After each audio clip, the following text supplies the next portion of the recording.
څوارلس سوه کاله کې که نظریاتي او فکري فتنې راوچتې شوي دي، طاقتور جواب د اسلام خلاف د نظریاتي او فکري فتنو اهلیان مدارس کړي.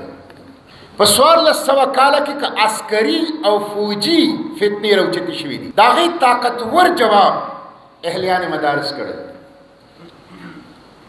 فکري او نظریاتي فتنو ته ماتې ورکړې ده، عسکري او فوجي فتنو ته ماتې ورکړې ده، او د اسلام او د شاعر اسلام د دفاع هغه فرض یې پوره کړی.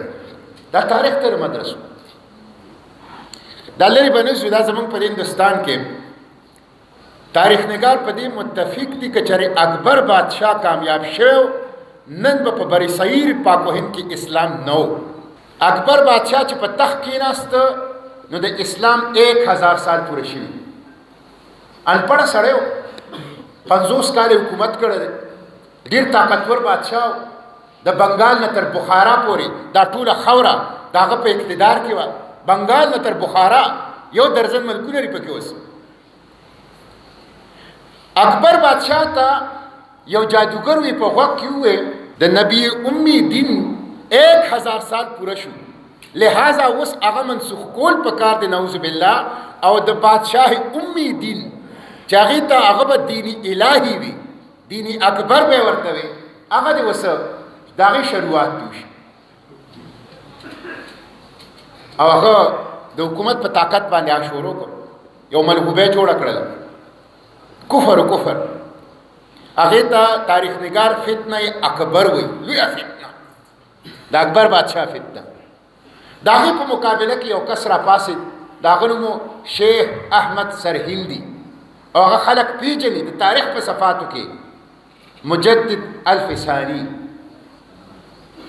شیخ یوازې راپاڅېد، یوازې. دا ته وګوره که نه، دا کوم قوت دی، دا کوم طاقت دی، دا کوم یقین دی، دا کوم اعتماد دی. د بنګال نه تر بخارا پورې یو ظالم، یو جابر بادشاه خلاف چې 50 کاله د اقتدار په تخت ناست دی، د هغه خلاف یو فقیر راپاڅي، شیخ احمد سرهندي مجدد الفساني، خطونه لیکي، ودرېږي، د قید و بند تکلیف او مصیبت او صعوبت تیری، سر په تلی باندې ږدي، د اسلام د دفاع دپاره د هر قسمه قربانی نه تیروزی. او یو کس کوئی اندازہ کر سکتا ہے اس کے زور بازو کا، نگاہ مرد مومن سے بدل جاتی ہے تقدیریں. او چې داسې وګوري دنیا بدله کی. اکبر بادشاہ 50 کاله سلطنت بنگال نه تر بخارا پورې یو فقیر یو شیخ احمد سرهندي بدل کو، او داسې بدل کو چې دغه اکبر په اولاد کې یو بادشاہ پیدا شو، او د هغه نوم اورنګزیب عالمگیر. او اقبال د هغه په باره کې ویلي دي، آ سپهدارو شهنشاهو فقیر، آیا سپهسالار فوجیو، آیا شهنشاه، په حقیقت کې هغه یو ولی الله د یو دهریه بادشاه د اولاد نه. د مجدد الفساني په مساعی جمیله باندې، په جهاد فی سبیل الله باندې یو داسې بادشاه د هغه د نسل نه پیدا کیږي چې اقبال وایي چې په ظاهره شهنشاه، په ظاهره سپهسالار، په حقیقت کې ولی الله. د الله کتاب قرآن شریف پہ لیکو، کتابت پہ کو، هغې باندې به گزر بسر کو، ټوپۍ به جوړولې، په هغې باندې به گزر بسر کو، د قومي خزانې له به ګوتې نه ورړې. او بادشاه د کوم ځای و؟ بنګال نه تر بخارا، بنګال نه تر بخارا. دا که فکري فتنې راغلي، نظریاتي فتنې راغلي، که هغه د اکبر بادشاه فتنه وه، که هغه د قادیانانو فتنه ده، که هغه د انکار حدیث فتنه ده، که هغه د جدید دور د سیکولرزم، د لیبرالزم، د نیشنلزم، د کمیونزم، د دهریت، د مادیت پرستۍ فتنې دي، د دې طاقتور برپور جواب اهلیان مدرسه کړی. دا ستاسو تاریخ دی. او دا زه د خپلو بچو ته وایم، دا چې نن به سندونه علي، تاسو د هغه ښایسته سلسلة الذهب، د هغه بهترین د سرو د زنځیر کړی دا علمي جهاد، دا تحقیقي جهاد، دا د اسلام د پاره په هر مورچه کې هر دم تیار اوسېدل او د اسلام او د شاعر د اسلام د دفاع فرض پوره کول، دا مشن به پیش نظر ساتئ. دا لوی کار ستاسو په غاړه باندې. بیا عسکري فتنه، تاتاریان د صلیبیانو په باره کې د باندې تاریخ متفق دی. صلیبیان ټول متحده یورپ دا را روان شو، بیت المقدس اغسطه، قبله اولی اغسطه او حرمین شریفین یې ورانه و. د خپل زماني ابرهه وی چې بیت المقدس به الو او حرمین شریفین به ورانه و. د هغې جواب چا وکړو؟ اهلیان مدرسه. تاتاریان، د تاتاریانو په باره کې تاریخ وایي چې دا د هغه زماني اټمي حمله وه، نیوکلیر اټیک، نیوکلیر حمله وه. نیوکلیر حمله کې څه اټمي حمله چې وشي څه چل به وشي؟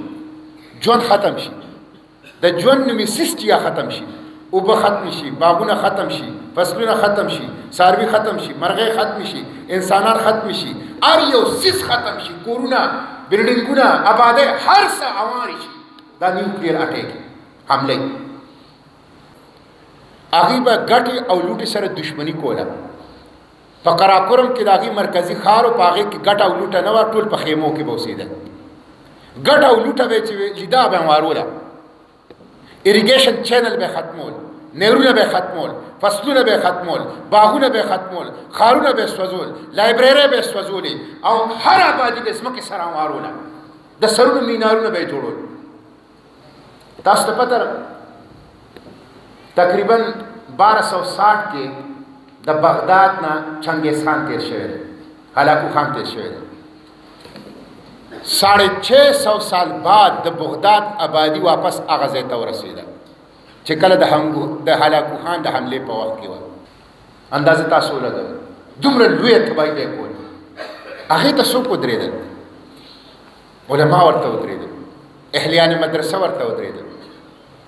بیا دې سیکانو سره دا نیپولین توپخانه وه، یورپین توپخانه وه ورسره، د نیپولین جرنیلان ورسره.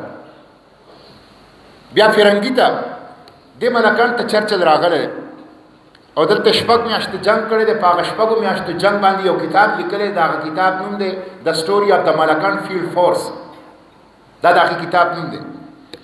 په هغه کتاب کې هغه لیکي چې دا پښتانه داسې بېوقوفه خلک دی چې کله په دې باندې سخت راشي او د دې ازادۍ ته خطره شي نو دوی د مولا نه چار چاپېره ودرېږي، د مولا په قیادت کې راپاسي.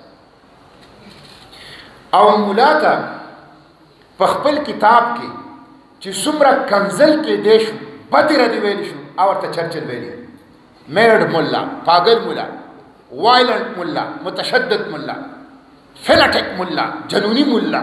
دا الفاظ هغه د خپل کتاب کې د مولا لپاره استعمال کړي دي. سرتور فقیر هغه جنگ لیډ کړی. نو دا د دشمن دا درد او د دشمن دا غصه او د دشمن دا الفاظ څرګندوي چې مخې ته څوک ولاړ دی. نو دا ستاسو تاریخ دی، دا د طالبانو علوم نبوت تاریخ دی، دا ستاسو د مشرانو تاریخ دی. نو زما په درخواست تاسو ته دی چې دغه خپل تاریخ، دغه روښانه تاریخ دا پیش نظر وساتئ.